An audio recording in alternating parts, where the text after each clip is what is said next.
Shalom and welcome to another in our series of podcasts from Temple Beth Am, a dynamic center for conservative Judaism in Los Angeles. This is a recording of Rabbi Adam Kligfeld's weekly Rashi study class. Hello to anyone who's listening asynchronously on the Temple Beth Am podcast. Welcome back to Sal Litvak, who has not been with us for a while. It's so nice to have you on the table for a siyum. We will, bli neder, we will finish Parshat Va'era, and we'll finish it in time for Marshall to enjoy the siyum. He has to leave early. And I was trying to do the math in my head. So when I got here in 2009, which is basically 15 years ago, thank you. Yeah. We were at the binding of Isaac, which is halfway through Parshat Vayera. So we've done half of Vayera. What's that? Chai Saratol. Yeah, so this is our 9.5 parsha we've done in 15 years, which is about a year and a half per parsha. So, I mean, the math keeps working out. May we all live long and healthy lives so we can get through at least Vayikra. We should be able to get through. Okay, so where we left off last week, we have two more verses left. Let's read the anti-penultimate verse just to give us some context moving forward, which is the first verse of the Maftir, chapter 9 of Shemot of Exodus, verse 33, as we're moving from the 7th plague to the 8th plague. Vayetze Moshe me'im Paro. Moses left from being with Pharaoh, maybe. Et ha'ir, we talked about how to deal with et ha'ir. Et doesn't mean with there. Why does leaving have a direct object there? We're not going to go back into it, but it's interesting phrasing. Vayifros kapav el Adonai. Moses extended his hands or spread his hands to God. Vayachdalu hakolot b'habarad. The thunder and the hail ceased. CEA, not SEI. Matar lo nitach arza. And the rain did not something down to the ground. I say something because that last verb lo nitach, which we already saw Rashi's first comment on, is also the object of his last comment. It's really his last comment, which is on the verse we've already read. The last two verses of the parsha go by without any Rashi commentary. So the first thing Rashi said was connect nitach to places in the Tanakh where it might mean to arrive, that the rain didn't arrive to the ground, and it brought in this kind of supernatural midrash that suggests that even the stuff that had already begun to fall, and one would have expected it to land, it didn't. It was suspended and then held in suspension until the times of Joshua, right? And then Joshua brought it down again. And now we have halfway through that Rashi, there's a phrase, Umenachem ben Saruk. Did everyone see that? It should be the last 15 or 18 words of the Rashi. Everyone see that? Okay. Anybody want to have the kavod of reading the last Rashi of Parshat Va'era? Or I'll call on someone. Give it to Sal. Sal, you want to do it? Sure. Okay, get a microphone close to your mouth, Sal. So it's halfway through the last Rashi, and I'll guide through. I'll help through. But Umenachem ben Saruk, and before he reads those words, since I've now said them 3 times, Menachem ben Saruk is an early medieval linguist, and he had a dictionary that we don't have full access to, but Rashi uses all the time. It was basically Rashi's BDB, right? He was a guy who connected all of these roots and had sometimes interpretations of them that were slightly different than modern scholarship would suggest, but it was Rashi's reference guide for hard to decipher roots. Rick? Yeah. Hold on, Mike. Hi. I was waiting to do this. In the appendix in the Silverman Rashi, page 263, Silverman, whatever, they wrote, Rashi quotes from this Machberet from Ben Saruk more than 150 times. He was a compiler of a Hebrew dictionary written about 960 CE. Oh, so even pre-Middle Ages, yeah. Mm-hmm. And earlier dictionaries had been composed in Arabic and were unknown to Rashi. this machberet that Ben Saruk, he assumed the existence of Hebrew roots of 1 and 2 letters. I thought you'd like that. So then just a couple more. It was Judah ben David Chajug, Chajug, who a generation later worked out the theory of triliteral roots, 3-letter roots, and thus began a new era in the study of Hebrew grammar. The Machberet was severely criticized by Dunash ibn Labrat, Arabic name, and defended by Menachem's pupils and later by Rabbeinu Tam. Rabbeinu Tam is one of the Tosafists, one of the Ashkenazi commentators on the Talmud and the Halachas. Good. So that's all they had on Ben Saruk. Thank you. Okay, so what does Menachem ben Saruk say about this hard to translate word lo nitach? Okay, Sal. Menachem ben Saruk Hebroi. So on Menachem ben Saruk classified the word nitach. Bechelek kihituch kesef. Okay, so let's pause there. So Chibro, meaning he wrote it or connected it, like the root lechaver or lechaber is interesting because chibur is a connection, chaver is a friend. Why does the word chaver mean friend? Because it's a connection between two people. It also means to write something. Machberet, right, is something that was written. The author of the Shulchan Aruch, Rabbi Yosef Karo, is sometimes kind of in yeshiva speak just referred to as the machaber. The author is if to say the author of what? The author of the Shulchan Aruch, but it just means not the connector, the author. So either Rashi is using this verb here to say that he wrote it in chelek, meaning in the section of his book about this verb, or that he's connecting this root to the following root. Hello, Rosemary. Is there a chair over there, or do we need another one? Yes. Okay.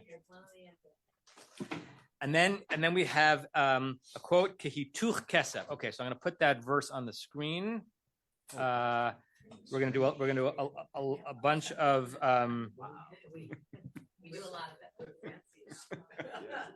bunch of looking at other verses. Okay, so that should be. Carol, is there a way for you to get rid of? No, is that big enough, everyone? What if I do this? It was just at the eye doctor. It looks pretty good. It's okay. All right. So this is Ezekiel chapter 22, verse 22. Okay. Just to go back a verse to get a sense of what Ezekiel's talking about. V'chinasti etchem, I will gather like Knesset. I will gather you. V'nafachti alechem be'esh. I will blow upon you be'esh evrati, the fire of my anger. V'nitachtem betocha, you're going to be melted in it. You might hear in the word v'nitachtem the word matechet, right, which is metal, something that can melt it down. And now kehituch kesef betoch kur, just like kesef, which means within a kur, which is a crucible, is melted, right? Hituch, right? Kehituch kesef betoch kur, just like kesef is melted down or dissipated down into a liquid. Kain tutchu betocha. This is very alliterative, right? Hituch kesef betoch kur kain tutchu betocha. Right? That is not and particularly if you look at the last two words of the previous verse, v'nitachtem betocha ki hituch kesef betoch kur kain tutchu betocha. A lot of tafs and kafs. Come on in. Is there another chair down there? No. See if you can get a chair, Bob. There should be one somewhere. Okay. So Rashi says that Menachem ben Saruk said this is not just a banal notion of arriving. It's a very specific concept. And what are the next three words that he says, Sal? Lashon? So Lashon Yitzikas Mateches. The language of Yitzikat Matechet, the pouring of liquid metal. Even in the word Matechet, which is a noun for metal, you have this root that he's playing with. Metal is something which, when heated up, can be poured. I suppose anything is, but there's actually an etymological connection between the hardened substance, the solid metal, and the verb that you would use to do this to it if it were melted out. Right? That's the language of dripping, of pouring metal. And the next four words.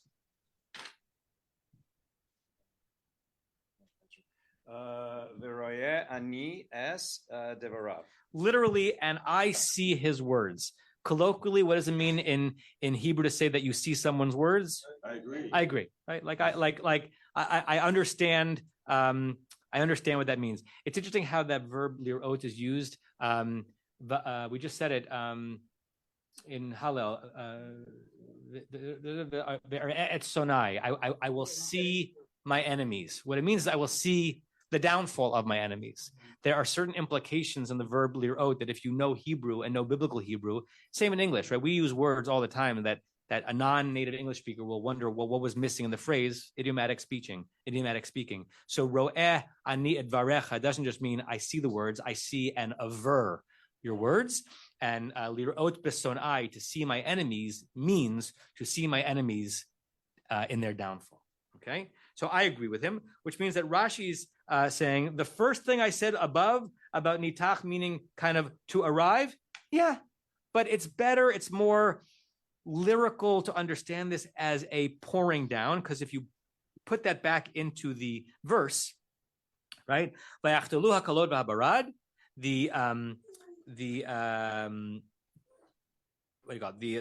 thunder and the hail ceased, umatar lo nitach arza, and the raining down, the pouring down. And maybe we're supposed to be thinking through his commentary like as, even though it was quote unquote just hail, as dangerous as it would be if molten metal were pouring down on you, was no longer happening. The raining, pouring down, that didn't happen.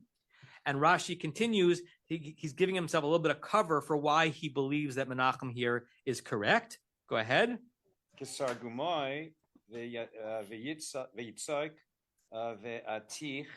Okay, hold on one second. We need some more chairs. First, if everyone can push in as tight as possible that way to make space, because we want to make everyone to have an opportunity to be here. Marshall, you got so close. Okay. You know what? Let's hold off. Let's do the siyum next week. But the good news is that Marshall's leaving an empty chair. Anyone else want to leave? This isn't yours. Marshall, is that your jacket? Well, you have one on your, on your shoulder, so this is yours too?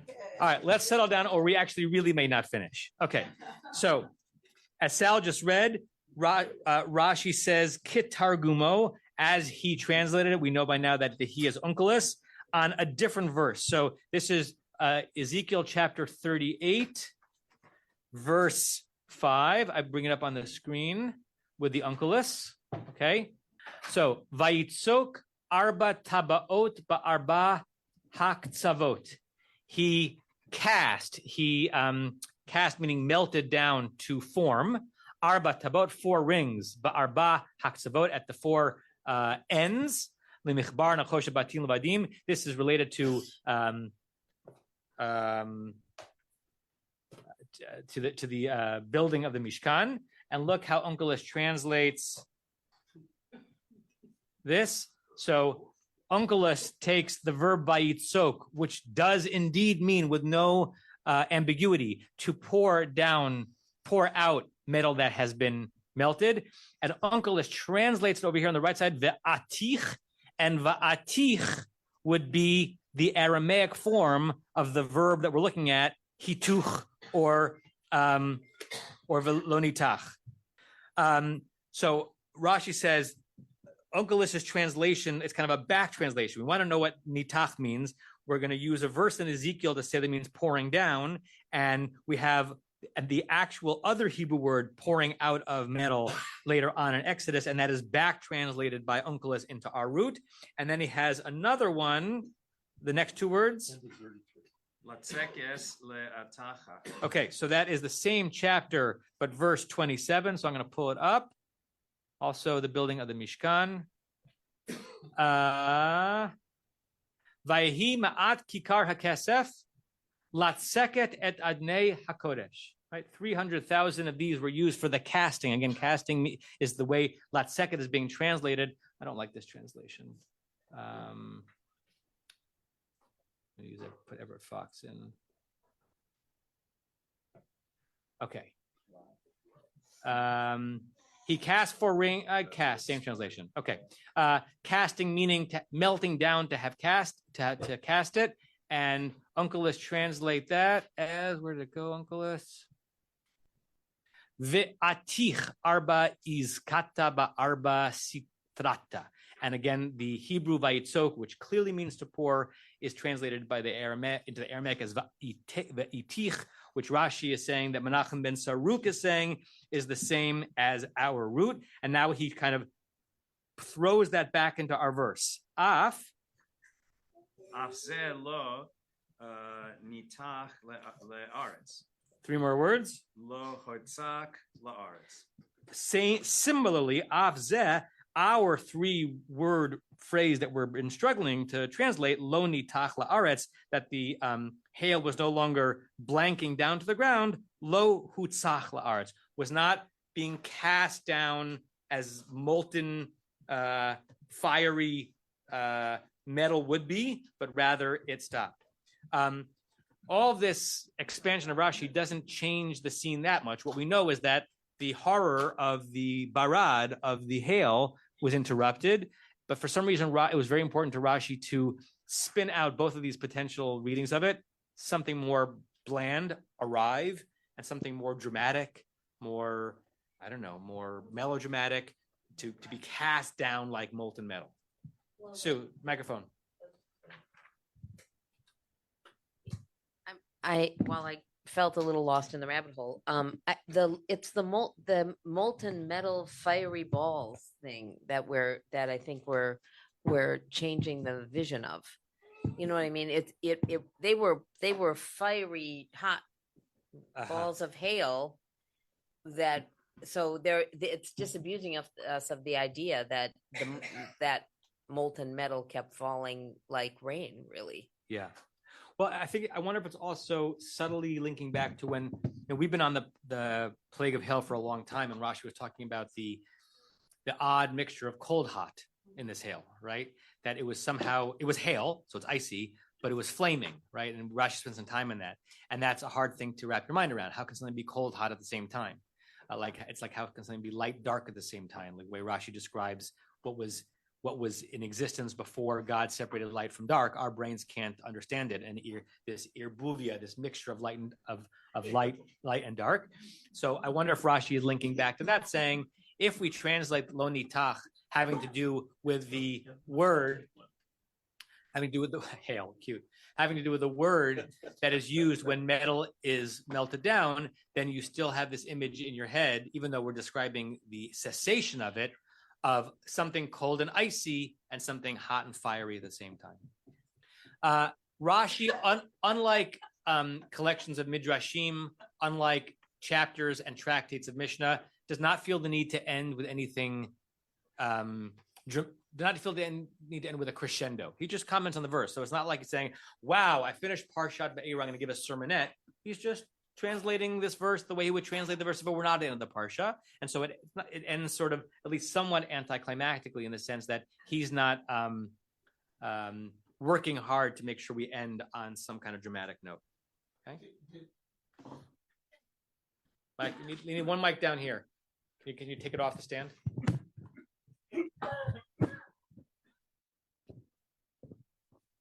When were the Masoretes? And did Rashi actually have the same division of the parshiot that we have? The Masoretes were before Rashi.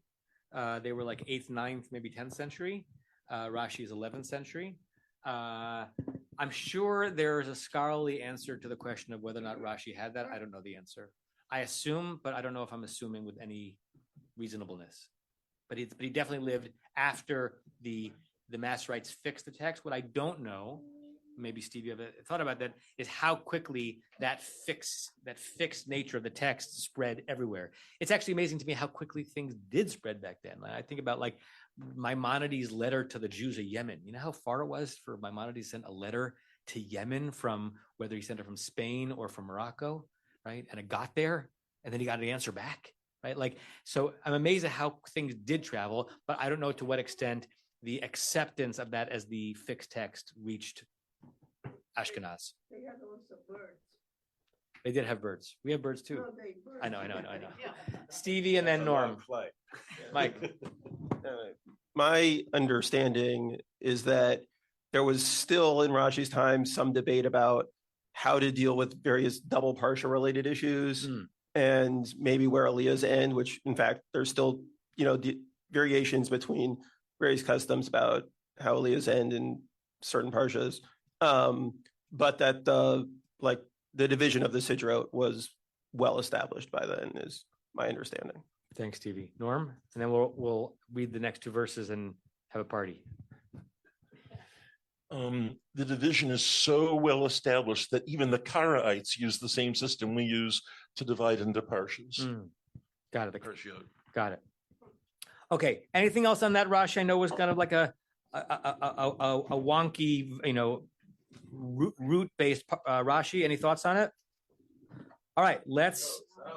Oh, Sal. Yeah. Microphone. So one thing that maybe he accomplishes by making us pause, on how big the hail was, is that it's not just a plague in the middle of the other plagues. Like we're spilling the wine, we recite the list, and we just move on. But I think, at least under one of the interpretations, it was like one plague a month, more or less. And when this one happened, it was so devastating that the image, he wanted it to be powerful, like molten lead falling from the sky. And then the last couple Pesukim that we're about to read, that even then, Pharaoh's heart was hardened. Yeah. And it's not just one in the string. It was intense. I mean, everything destroyed in a way that we can't imagine. It wasn't just a hailstorm. And so maybe to be a witness to that kind of fiery, cold hail coming down and then stopping midway and still reverting to your previous behavior a few seconds afterwards, right? It ends up being like another aggrandizement of the Holy One and another indictment of Pharaoh as the arch enemy.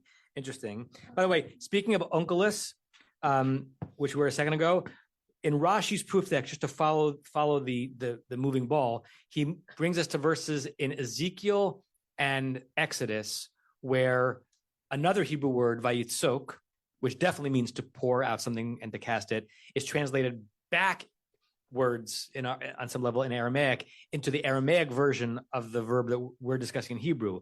But on our verse, Onkelos doesn't translate it that way, right? On our verse, Onkelos translated it the way that Rashi had first explained it in the first part of the comment, which is more simple as mata, didn't arrive.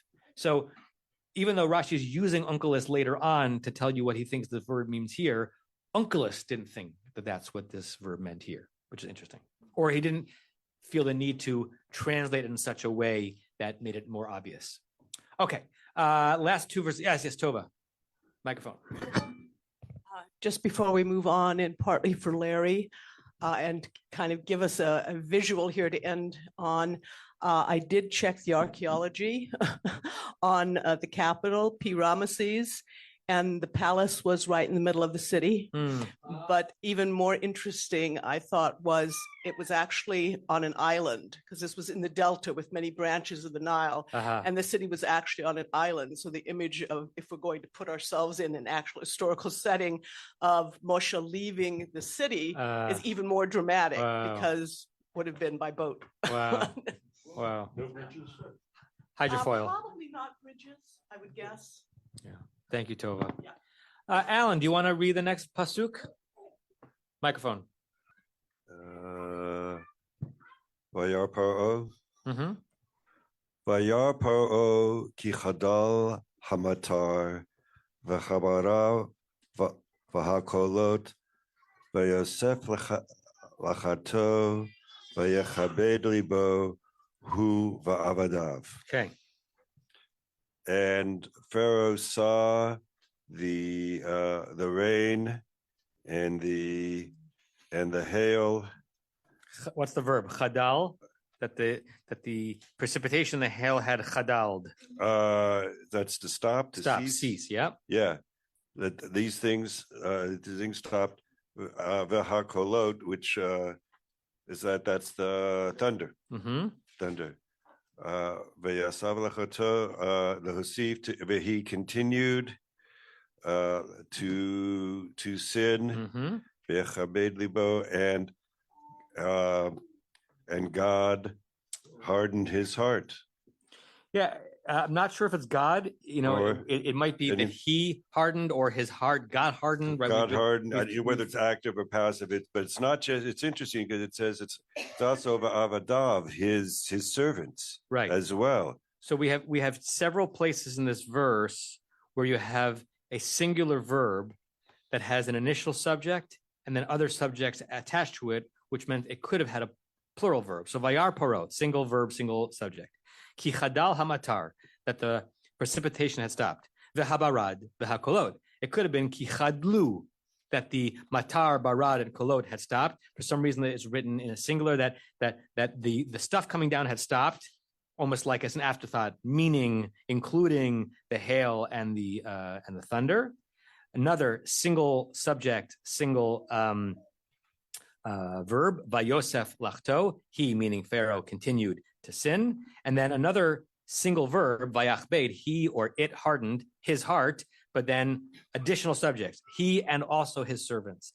So it's hard to translate as that he hardened his heart and those of his servants, right? The only one who can harden your own heart is you or God in this topic. So maybe it's something more passive, that his heart hardened, not only his, but also his servants, right? I think, but someone can correct me if I'm wrong, this is the first time that there's a reference to a hardening of the heart of the servants.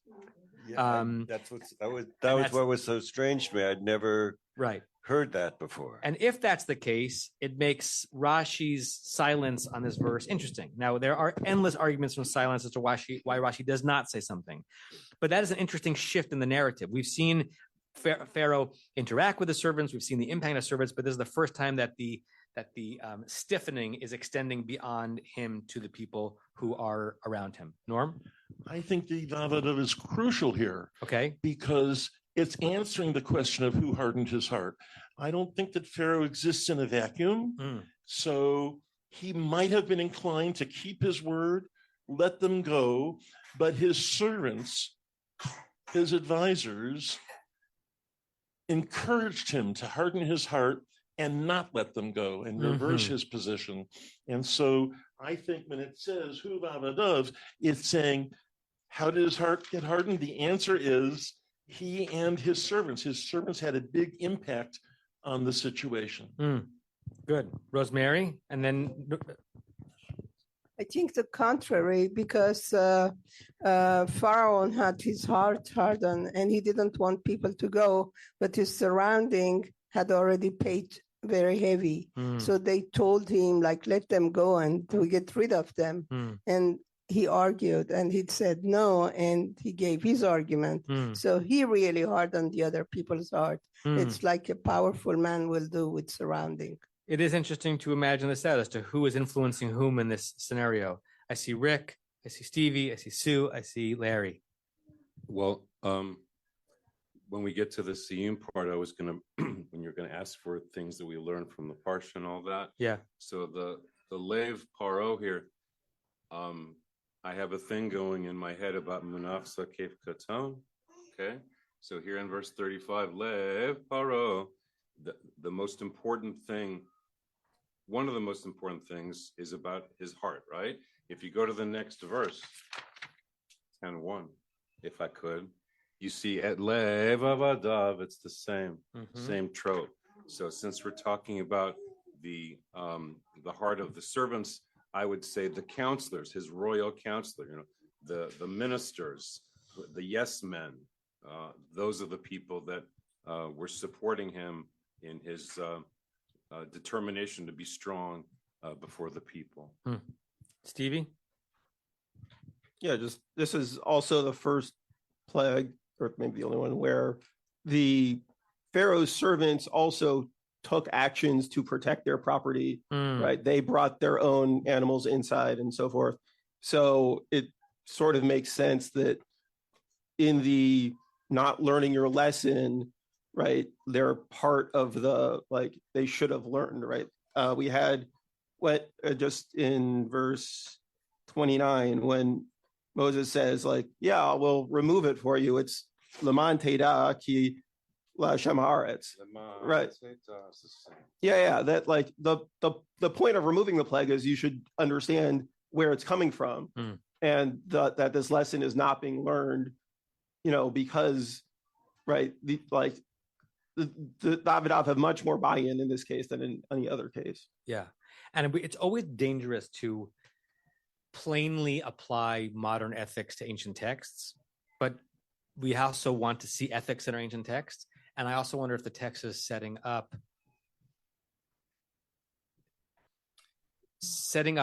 a reasonableness of the tremendous punishment that's coming for Egypt, right?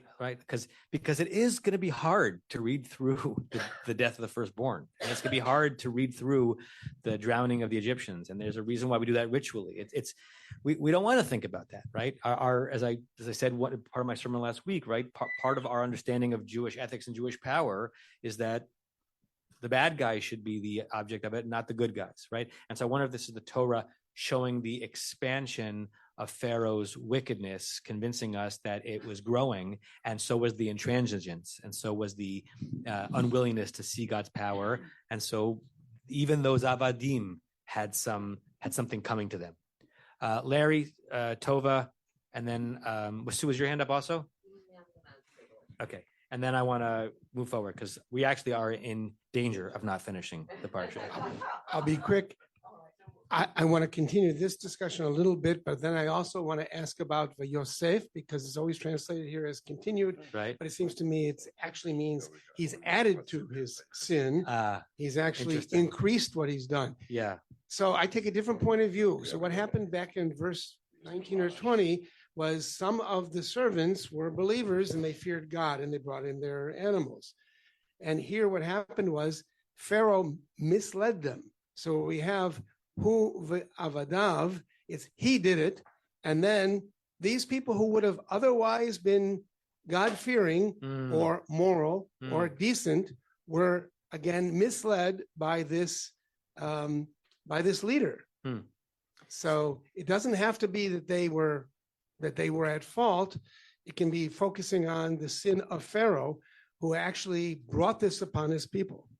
So Everett Fox translates it sort of sympathetic to that read. I want to show you that translation because it actually, again, is a hard verse to translate, even though the words are easy. It's easy vocab, hard translation.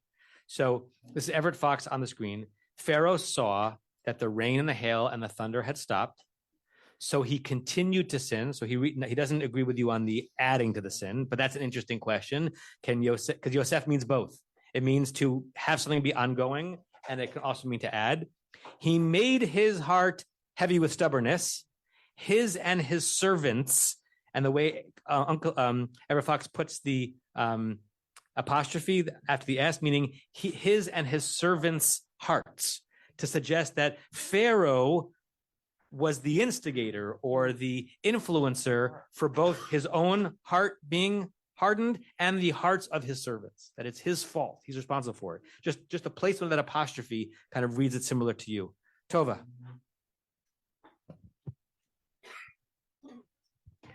I'm wondering if in this verse, it seems like in the past, when Pharaoh has the reaction, you have more of the sense that he genuinely feels the confidence and the arrogance. Here, you could almost argue that he was shaken, and clearly his servants were shaken, and therefore it is, in a sense, a more conscious, active hardening, but one that has to be more active because he has genuinely been intimidated, and he feels his servants have also been shaken, so they have to take them in hand and kind of a reaction formation. Meaning after this, it wouldn't naturally happen that his heart would be hardened. He actually had to do it. He actually had to do it. The instinct would have been to be softened. Like, I submit, right. Uncle. Yeah, exactly. And that in itself was frightening and had to be countered. Oh, Joel. Welcome back, Joel. You've been sitting on that one for a long time. Excellent Targum, Joel. Okay. Before we read the last verse, look back. So the phrase Vayosef lachto, Larry had us wonder, does the Yosef mean to continue or to add? The verb lachto is an interesting verb, right? To sin, right? In my sermon this past week, I talked about sin as being this notion of a swing and a miss, but it's interesting, particularly if you look back at verse 27, when Pharaoh is pleading with Moses to actually remove this horrible hail, right? The removal of this hail has taken a long time. Vayishlach Paro, Pharaoh dispatched. Vayikra Moshe Aaron, he called to Moses and Aaron. Vayomer Elihem, and he said to them, Chatati hapam. He acknowledged that this time I have sinned, right? This time it's on me. This time it's my bad, right? And he, Pharaoh, in the language that the Torah gives Pharaoh, right, uses our language for missing the mark, for sinning. And so it's sort of chiastic. He acknowledges that he sinned this time. He requests for Moshe to have this be removed. It is, and then the moment it's gone, by Yosef Lachto, he goes right back to doing the very thing he acknowledged he did, right? So we're seeing more of a filled out description of Pharaoh's internal process, and it's getting worse, not getting better, which again sets up the severity of the plagues that are coming. Okay, last pasuk. Lane, you want to lay in the last pasuk, Rick? Well, he's busy. He's making a cappuccino over there. You've been there for 9 minutes. I'll take a caramel latte. If coffee poured out on the ground like a plague. It was nitach cafe. Okay. All right, Rick. Lane. Let's give Rick a mic and Lane it. Thank you. But there's no gay race in this verse, just so you know. I'll do what I can. Do you need a few minutes to prepare? No. Vayechezak lev paro velo shilach et bnei Yisrael kasher diber Adonai be'ad Moshe. Chazak. I don't know about that. When we finish Exodus in 2051. All right, now translate. That was the easy part. Translate, Rick. And the heart of Pharaoh, and he hardened the heart of Pharaoh. Something like that, which is interesting because we're already there. From the end of the previous verse, that there was a hardening. Usually the Torah chooses to do, is it a kabed, is it a kashet, or is it a chazak? We've been told that it was kabeded, made heavy, stubborn, and now, is this new information? Is this editorial weaving, right? What are we supposed to be learning from the addition here that it was hardened? Go ahead, below shilach. And he didn't send the children of Israel, like God said, Biyad Moshe, by the hand of Moses. Strange phrase. We've seen the kasher diber Adonai before, which is to say, not on God's word, but as God had predicted. From the very beginning, God told Moses, it's going to have to go up, down, plague hardening. The Biyad Moshe is interesting, right? As God had said, we know what it's trying to say, but why that phrase? I don't know. Rashi's quiet on it. As God had, and usually when there's no Rashi in a verse, I look to see if someone else had commented, and I forgot to because I was so focused on the siyum, and we don't have time anyway. But it would be interesting to see if anyone is playing around with why it wasn't lo shilach bnei Israel kasher diber Adonai. That would have been a good place to finish, right? That he did not send the Israelites away as God had predicted. Is the Biyad Moshe that he didn't send the Israelites away in Moses' hand, as God had predicted? Or is there something about that as God had predicted through the power of Moses? Don't know. It's an interesting, let's see how Ever Fox translates that. So Everett Fox kind of elides the curious part of that verse. Pharaoh's heart remained strong-willed, chazak. He did not send the children of Israel free, as God had spoken through Moshe. Okay, I accept that, but it's not playing around with what's interesting about the Yad. Let's see if anyone does. Chizkuni does. All right, let me see how JPX translates it first. Sometimes when you switch translations, it switches where you are. Just as God had foretold through Moses, Okay. Let's look at Chizkuni, and then we'll actually see you, mate. The second Chizkuni on the screen. Is the screen scared already? Yeah. Okay. Open. Biad Moshe, b'nivuah shne'emar leMoshe, in the prophecy that we just mentioned that had been said to Moses, b'chein kol biad Moshe. Every version of biad Moshe has to do with prophecy. Okay, he answers it by not answering it, but yes, he says that if you're wondering, does biad Moshe mean anything? It's another way of saying by means of Moses. Chaslat Parshat Va'era. Such is the end of Parshat Va'era. So, yay, we finished Parshat Va'era. Let's have some nash, say a bracha on all the foods that you're eating. I have a question of whether or not the muffins have eggs in them. Do they? Yes. Okay. And let's see who wants to share a little Dvar Torah. And then the last thing we're going to do at 9:29 is read the first verse of Parshat Bo, because a siyum always ends, if possible, with the first word of the next thing you're studying. Okay, Rosemary? Ashikoff to you. What's the thing in the middle next to Joel? Thing in the middle next to Joel. What's that? I just wanted to say about that. This is the crepe, French crepe, that I think in France, whenever Passover finishes. Wait, no one can hear. Well, say it in the mic, even though the people on Zoom can't eat it. Oh, Zoomers. Come on, eat Zoomers. Eskinder. Whenever in France Passover finishes, after the time, like 9 o'clock, normally the baker brings flour to the house and the family makes a crepe. And they put a lot of butter and honey, and they put in the mouth of each member with blessing. Amen. So I made this because I thought Rashi was breaking his Passover. Oh, thank you. This. Did anybody bring a whiskey? I was relying on you all. Yeah, I thought you were. What's wrong with you people? How the mighty have fallen. Stevie, who made these? It's you can roll. Who made the chocolate thingies? Chocolate. Anybody? These magically appear? These. You? Rabbi, can you get rid of what you have on the screen so we can see all of you bitter? Okay. Renee wants to know what we have. Is that Renee? Somebody wants to know what we have on the table so that they can pretend they're here. We have crepes. We have two things representing hail. We have kind of granola crumble, rack of lamb, fruit salad. Yummy, yummy.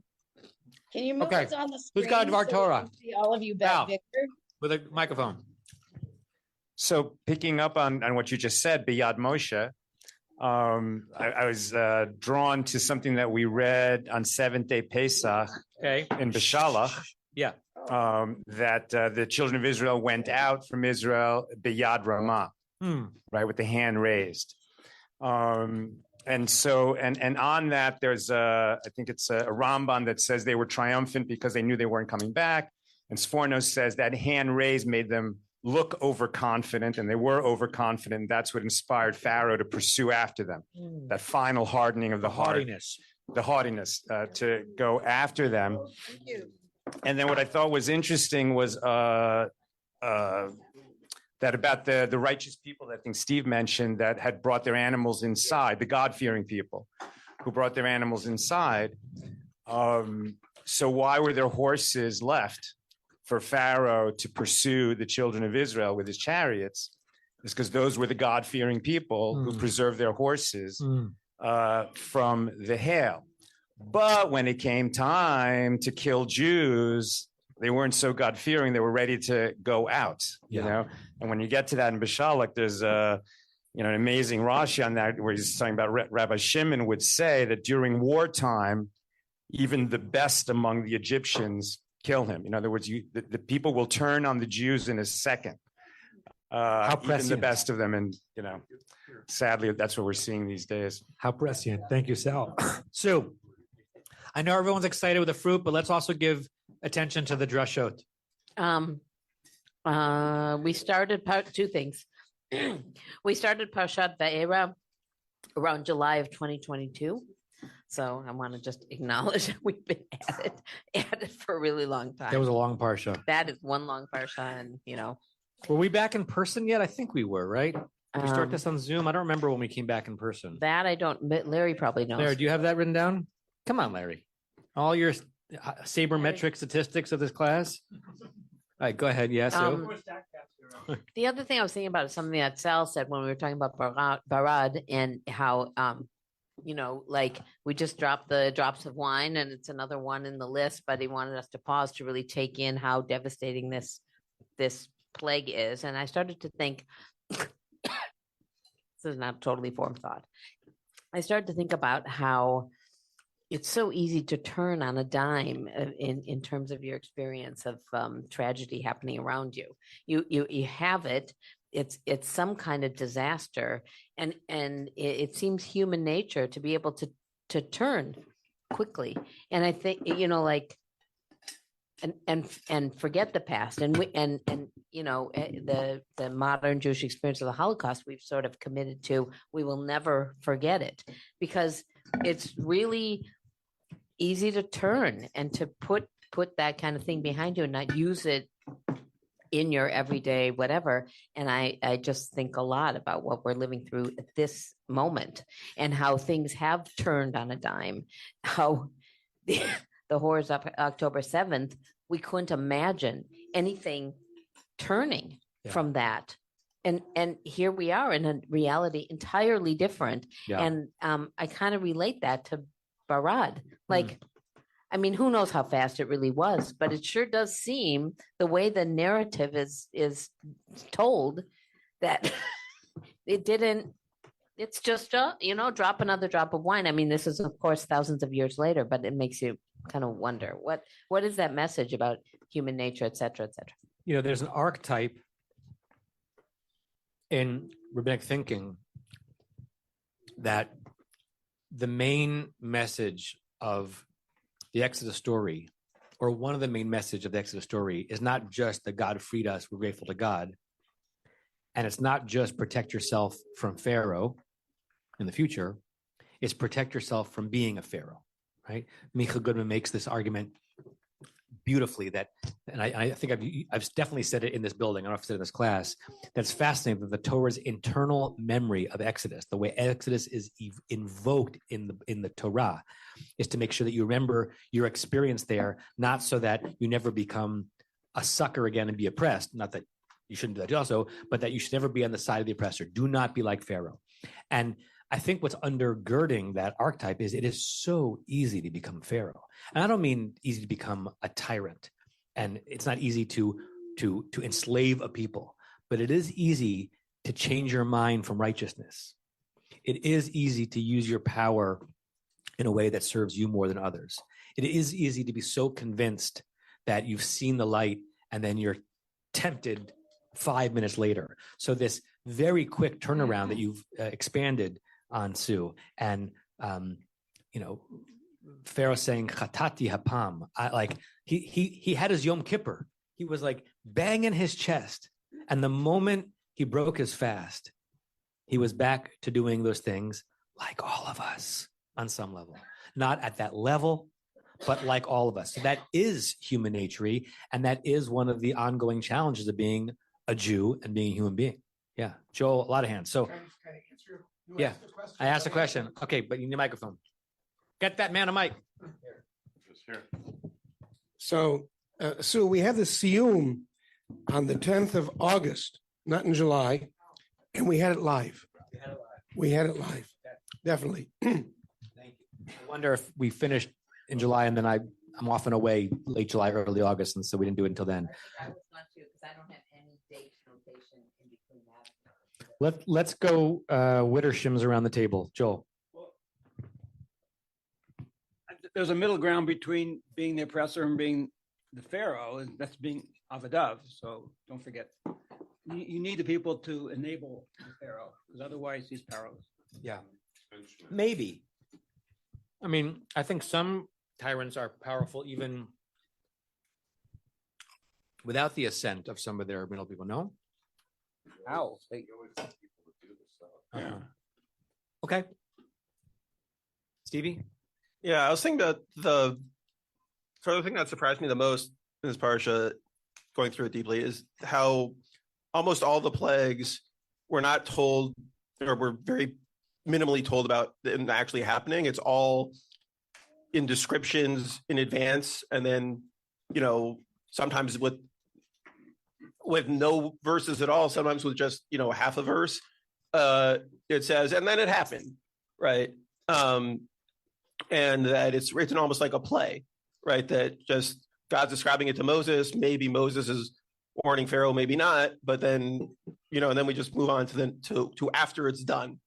And that, right, creation also is like, the Talmud makes a big point about, like, it's God's words that's what created the world, is the word. And obviously the New Testament goes further with that. Baruch Shamar Vaya Olam. Right. That, so just the sort of that the important things that God does, even if, like, we say the most important thing is, the Exodus, but it's really in God's speech always. And it's not it's like not the miracles themselves that are given prominence, it's the speech.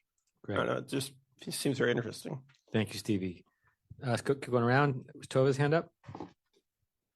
Just a quick comment on the two last verses, putting them together. I would, on the use of kaved versus chazak,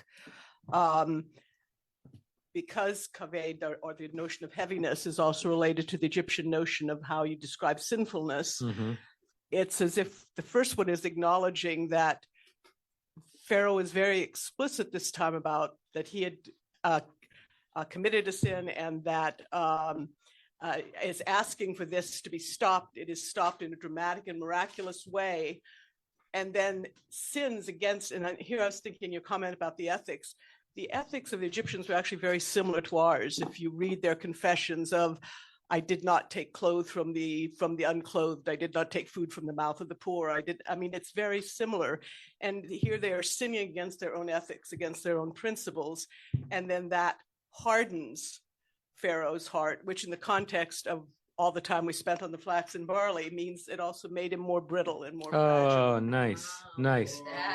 And an addendum to that, if you go in the direction, right, that's interesting, that there's another way of reading it, that he continued to sin, which denotes a hardened heart. It actually is a description of a hardened heart. So the Vayachbe Labo is not another action. He sinned, thus hardening his heart, and then next verse, he became more recalcitrant. Great. Sue? No? The salt, the soup. Pass the salt, please. Carol? I'm just amazed at how much information there is on the plagues. Having grown up with sing-songs about frogs and beds and all that, it really makes me wonder what we can do to teach our kids about the plagues in ways that are a little bit less playful. Because I know that's a complaint of kids right now about how did we teach them about Israel and the whole current situation when they were in their Jewish schools. So it's really mind-boggling how much detail there is that we don't have time for, or we don't get to in our seders. You didn't learn the Hail song as a kid? I don't either. Are you going to respond directly to that, Larry? Okay, so let's keep going around. I just go with the Beat Moshe. It's for me at the end of the parasha. It's kind of honoring Moshe because every plague that God has sent it, he didn't mean to stop it. He wanted to go to the end, but it was Moshe who was putting his hands up and saying, "Please stop it." Very nice. So that's why could have ended as on Diber Adonai. It ends on Biad Moshe. Lovely. Just the last one, he didn't have the chance to stop it. Lovely. Alan? A follow-up to what Carol was saying, and something that really struck me about the plagues was the first two plagues, where normally it says God speaks to Aaron and Moses regarding the plagues, but it's actually Aaron who institutes the plagues. And why was that? Because it was the notion that it would be inhumane, it wouldn't be right for Moses to create a plague for the Nile that actually saved him. Mm-hmm. There was a sense of real empathy there, which is something that I'd never known before and really struck me as something very powerful. Yeah, thank you. When I used to teach our 7th grade religious school class in my shul in Monroe, there was like a Chidon HaTanach. There was a Bible quiz that Netni Region United Synagogue used to organize for all the religious schools in the region. And some of it was learning certain verses and certain Rashis. And that was one of the Rashis that we studied, I remember. And it was one of the Rashis that helped the kids understand, first of all, how deep this material is. And that there was a relevance to it, because if you read it quickly, you don't pay attention to that. But there's something that Rashi brought out, this idea that we're sparing Moses from having to smite the hand that fed him. That really resonated with him. All right, last few. We're so glad you were here, Rick. Rebecca, Rachel. Okay. 2 quick things. Like Carol, I took this study and discussed it at the Seder, because feeling like we're not, that the Seder ritual recognizes but also minimizes the plagues. And Sal, where did you get the information about each plague lasted a month? Because the text doesn't specify that, except for darkness that lasts 3 days, which is next week. And the other thing I want to say, my second comment, is Ve'era is a Berman's Parsha. A what Parsha? A Berman's Parsha, yes.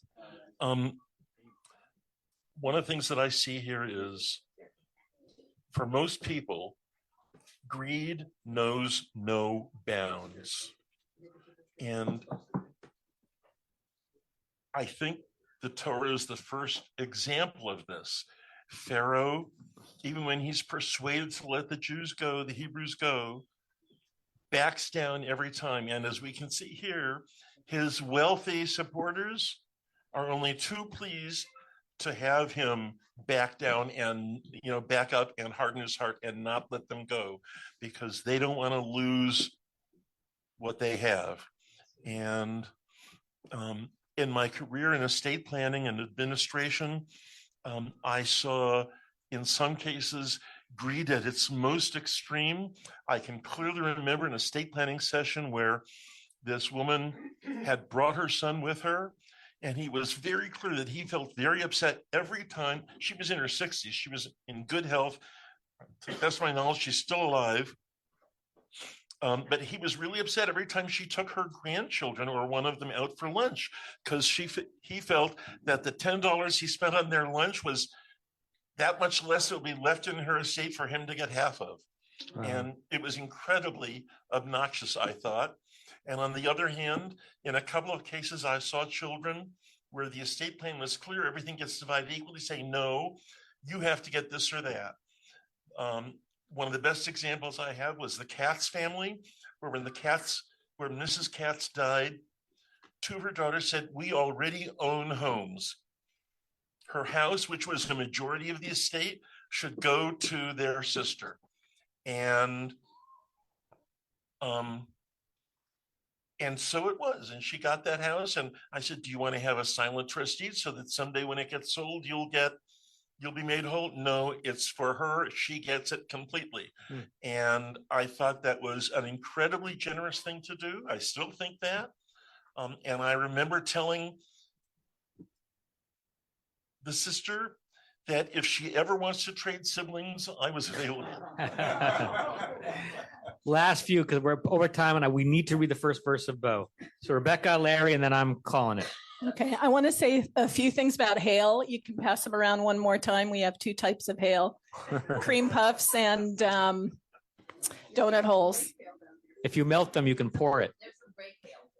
And my comments, I want to dedicate in memory of my mother, Esther, who in the last years of her life, we decided to do the thing where you act out the 10 plagues at the Seder, and we passed around little bags randomly. And my mother happened to get hail, which was round styrofoam balls. And so we said, oh, you're supposed to, toss them around a little bit. And my mother was suffering from Alzheimer's.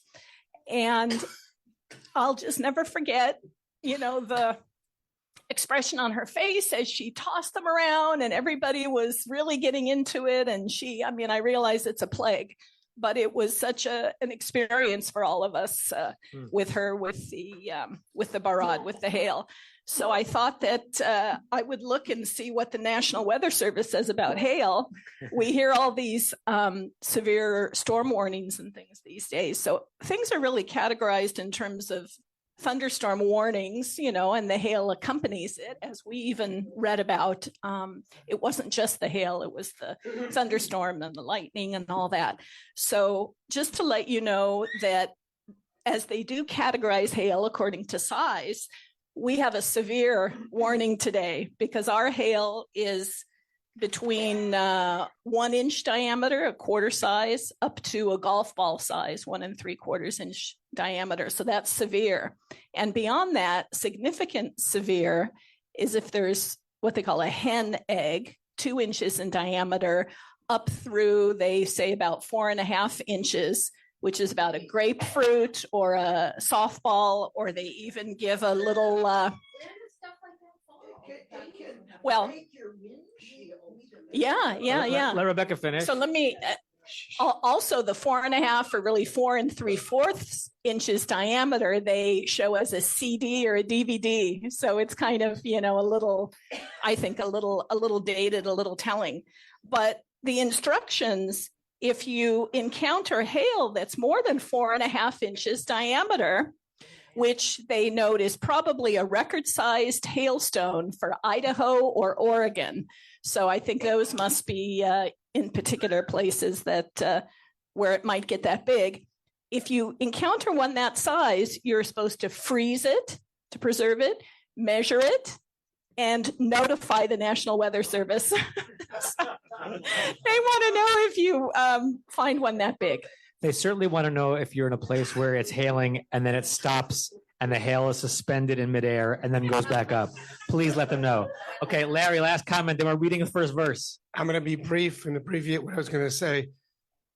The parsha, which includes all 9 of the first 9 of the plagues, is really complex. We should learn from that complexity. And you all discussed about the lessons you've learned about Pharaoh and all that, but it's much more complicated than just Pharaoh changed his mind or Pharaoh didn't learn his lesson. And I think that's the lesson we should learn. I want to read you just 2 verses. One we're going to read in a second in Hebrew. That's the last verse before this parsha. So the last verse of Shemot. God said to Moses, this is from Ari Kaplan. God said to Moses, now you will only begin to see what I will do to Pharaoh.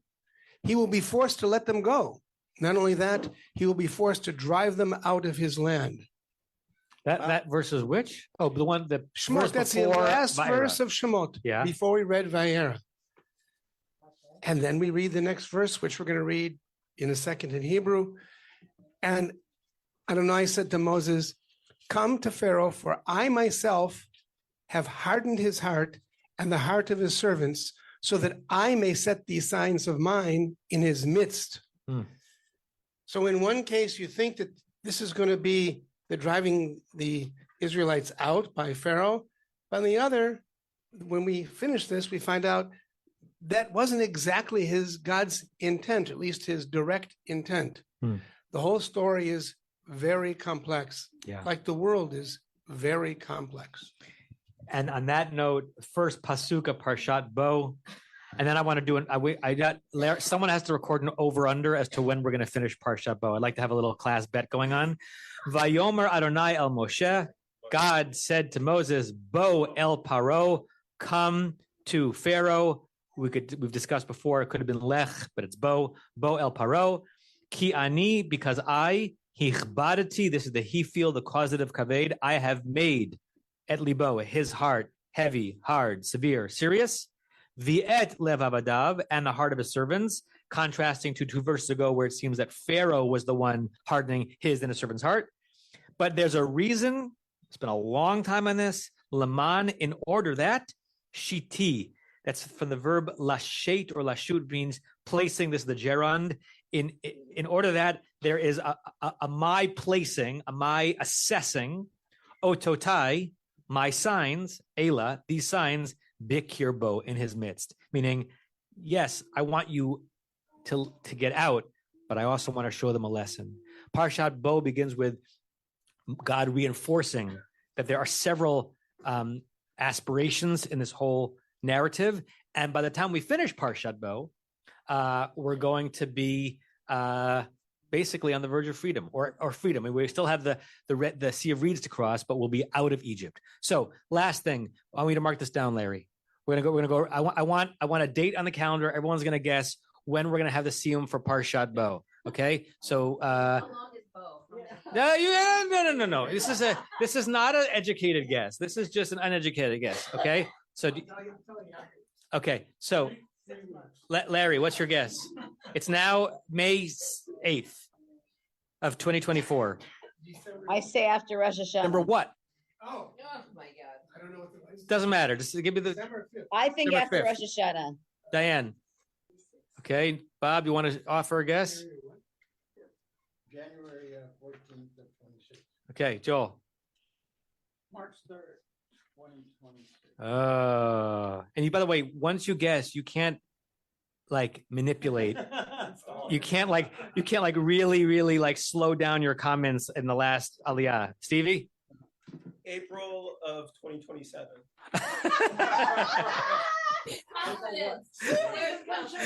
Tova. April what? November 14th, 2020, 2024. 25, I think. Yeah, 24. This year? Okay, all right. I'm in November of 2025. November 2025. Carol? May 10th, 2026. Wow. 3/25/25. So like less than a year. Sal? Hanukkah 2025. I'm going to go with April 1st, 2026. Nice. Rachel? Go with October 3rd of 2026. Norm? It is about 92 verses, and there seems to be a lot of Rashi. Fair. I'm going to predict April 8th, so we can have the last of our chametz at our Siyum. Okay. Of what year? 26? 26. Leonard? Actually, it's going to be March 1st, 2026. March 1st, 2026. Rebecca? March 21st, 2025. March 21st, 2025. 26. Elon? This, by the way, is a market that you can trade on. I'll take $1 a day. Can someone make that louder? Someone, I don't know, we don't have a speaker. We just have the computer. Just press the volume up. But speak loud, Elon. So anyone is free to make a wager with me on this. I make it $1 a day. I say Shavuos 2026. If you want the over, you can get and it's you can get $1 a day for the over. If you want the under, you can get $1 a day for the under. But you have to pay me if you lose, and I'll pay you if I win. What date did he say? Said Shavuos. Shavuot 26. And what's the vigorish? Okay. No vig. Matt. It's Simchat Torah 2026. What? Simchas Torah 26. Simchas Torah 26. Yeah. Wow. Who's the phone? 323-937. I don't know who you are. Identify yourself. Renee, what's your guess? I think Yom HaAtzmaut 26. What's that? Yom HaAtzmaut. Yom HaAtzmaut 2026. My guess is, I think Bo's a meaty parsha. It's not as long as Va'era, but it's meaty. And we did almost 2 years in this. Yeah, I'm gonna say Yom Ha'atzmaut 2026 Yeah. two lunar years. Folks, it is a delight to be doing this with you week after week after week after week after week. Mazel Tov, Yasher Koyach. You have been listening to another in our series of podcasts from Temple Beth Am, a dynamic center for conservative Judaism in Los Angeles. If you enjoy these podcasts, we invite you to write a review on the Apple Podcast site or wherever you get your podcasts. For more information about Temple Beth Am Los Angeles, go to tbala.org.